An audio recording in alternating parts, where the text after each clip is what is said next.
olmaz hiç yollarımız tufan keser.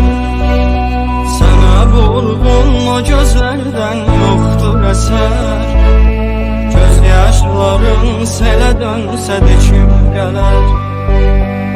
Sana kırgın yüreğimden koparmadım. Koparlaşsak bu şehirde biz aniden, çıksar onda hatireler göz önünden.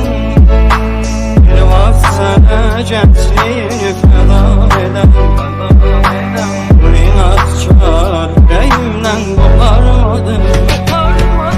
Yürüydü ayrı ayrı bedenlerde, ne tez geldi çattı hicran ömrümüze. Sebepsiz ayrılığa nedir çare? Çaresiz yüreğimden koparmadım. Yürüydük ayrı ayrı bedenlerde, tez geldi çattı hicran ömrümüze. Sebepsiz ayrılığa nedir çare? Bu çaresiz yüreğimden koparmadım.